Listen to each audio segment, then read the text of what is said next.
ഈജിപ്തിലെ രാജാക്കന്മാരായിരുന്ന ഫറവോകളുടെ ഭൗതിക ശരീരം മാത്രമല്ല, ആധുനിക ലോകത്തിന് ഇന്നും പല ഉത്തരങ്ങളും നൽകാത്ത നിഗൂഢതകളുടെ എല്ലാം ഒരു മഹാവിസ്മയമാണ് ഈജിപ്തിലെ പിരമിഡുകളും. ലോകത്തിൻ്റെ പല കോണുകളിലും പിരമിഡുകളെ കണ്ടെത്തിയിട്ടുണ്ടെങ്കിലും ഈജിപ്തിലെ പിരമിഡുകൾക്ക് മാത്രമായി നിലനിൽക്കുന്ന രഹസ്യങ്ങളാണ് ഇന്ന് നമ്മൾ പറയുന്നത്. ഇവയുടെ നിർമ്മാണ കാലയളവ് ഏകദേശം 5000 വർഷങ്ങൾക്ക് മുമ്പാണ്. ഏതാണ്ട് 1,00,000-ഓളം മനുഷ്യർ രാപ്പകലില്ലാതെ 20 വർഷത്തിലധികം കഠിനാധ്വാനം ചെയ്താണ് ഓരോ പിരമിഡും നിർമ്മിച്ചിട്ടുള്ളത് എന്നതാണ് കണക്കാക്കുന്നത്. അത്തരത്തിൽ 5000-ഓളം പിരമിഡുകൾ ഇതിനോടകം നൈൽ നദിയുടെ തീരങ്ങളിൽ നിന്നും കണ്ടെത്തിയിട്ടുമുണ്ട്. ഇവ നൈൽ നദിയുടെ തീരങ്ങളിൽ വളർന്നു വന്ന ഈജിപ്ഷ്യൻ സംസ്കാരത്തിൻ്റെ മരണാനന്തര ജീവിത വിശ്വാസവുമായി ബന്ധപ്പെട്ടതുമാണ്. ദൈവത്തിനോട് ഏറ്റവും ചേർന്ന് നിൽക്കുന്ന ദൈവത്തിൻ്റെ പ്രതിപുരുഷന്മാരാണ് ഫറവോകളെന്നും മരണശേഷം അവർ മരിച്ചവരുടെ രാജാക്കന്മാരായി മാറുമെന്നും ഈജിപ്ഷ്യൻ ജനത വിശ്വസിച്ചിരുന്നു. അതിനാൽ തന്നെ കുടൽ അടക്കമുള്ള അഴുകിയ വസ്തുക്കളെല്ലാം ശരീരത്തിൽ നിന്നും നീക്കം ചെയ്ത് ശേഷം മമ്മി എന്ന രൂപത്തിൽ ഫറവോകളുടെ മൃതശരീരങ്ങൾ അടക്കം ചെയ്തിട്ടുമുണ്ട്. ഫറവോകളെ മാത്രമായിരുന്നില്ല, അവരുടെ ഏറ്റവും പ്രിയപ്പെട്ട പരിചാരകരെയും വളർത്തുമൃഗങ്ങളെയും മരണശേഷം ആവശ്യമായ സ്വത്തുക്കളും നിധികളും കപ്പലുമടക്കം പിരമിഡിനകത്ത് അടക്കിയിട്ടുമുണ്ട്.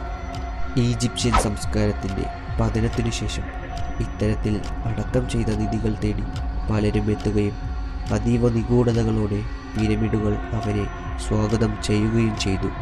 എന്നാൽ പിരമിഡിനകത്തെ വാസ്തുവിദ്യയും രഹസ്യങ്ങളും പലർക്കും സമ്മാനിച്ചത് മരണമായിരുന്നു.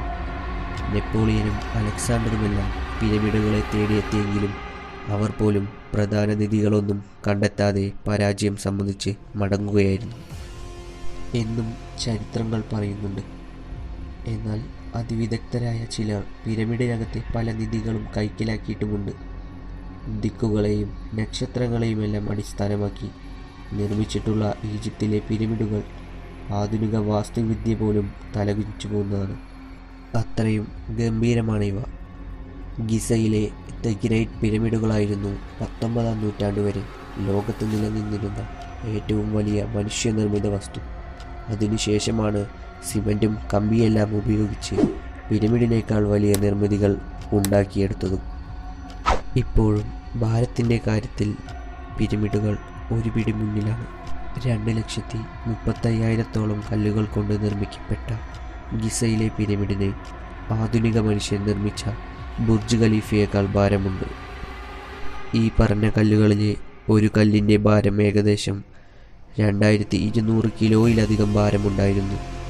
പുറത്ത് എത്ര ചൂട് അനുഭവപ്പെട്ടാലും അതിൻ്റെ അകത്ത് ഇപ്പോൾ AC ഇട്ടതിന് സമാനമായി 20 ഡിഗ്രി സെൽഷ്യസ് താപനിലയോളം ഉണ്ടാവും. എന്നാൽ ഇവ മനുഷ്യനിർമ്മിത സൃഷ്ടിയല്ല എന്നതാണ് പലരും അഭിപ്രായപ്പെടുന്നത്. കാരണം ഒട്ടുമിക്ക എല്ലാ പിരമിഡുകളും ഇന്ന് കാണുന്ന പോലെ പരുപരുക്കൻ ആയിരുന്നില്ല.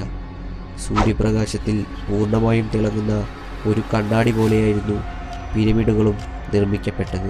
ബഹിരാകാശത്ത് നിന്ന് നോക്കുമ്പോൾ ഭൂമിയുടെ സ്ഥാനങ്ങൾ കൃത്യമായി തിരിച്ചറിയാൻ സാധിക്കുന്ന രീതിയിലാണ് ഓരോ പിരമിഡും നിർമ്മിച്ചിട്ടുള്ളത് എന്നതും പറയുന്നുണ്ട്. എന്നാൽ പല ശാസ്ത്രജ്ഞന്മാരും പറഞ്ഞിട്ടുണ്ട്, മേൽപ്പറഞ്ഞ കാരണങ്ങളാൽ മനുഷ്യനേക്കാൾ അഡ്വാൻസ്ഡായ ബഹിരാകാശ ജീവികളാണ് ഭൂമിയിൽ പരീക്ഷണം നടത്താൻ ഉപയോഗിച്ചതായിരുന്നു പിരമിഡ് എന്നും ഒരു ഭാഗം തന്നെ വിശ്വസിക്കുന്നുമുണ്ട്. എന്നാൽ ഈ പറഞ്ഞത് ഒരു തിയറി മാത്രമായാണ് കണക്കാക്കുന്നതും. ഈജിപ്തിൻ്റെ ലിപികളിൽ ഒളിഞ്ഞിരിക്കുന്ന ചരിത്രരേഖകൾ പരിശോധിച്ചപ്പോൾ ഏതെല്ലാം രാജാക്കന്മാർക്ക് വേണ്ടിയാണ് ഓരോ പിരമിഡും നിർമ്മിച്ചിട്ടുള്ളത് എന്നതിൻ്റെ കൃത്യമായ സൂചനകൾ ഈജിപ്തോളജിസ്റ്റുകൾക്ക് ലഭിച്ചിട്ടുമുണ്ട്.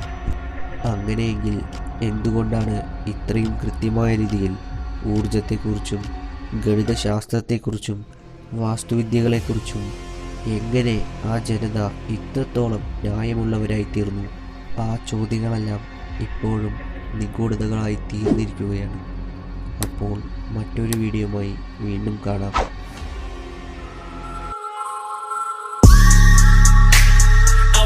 In a all black drop, 10 rolled up and I'm out.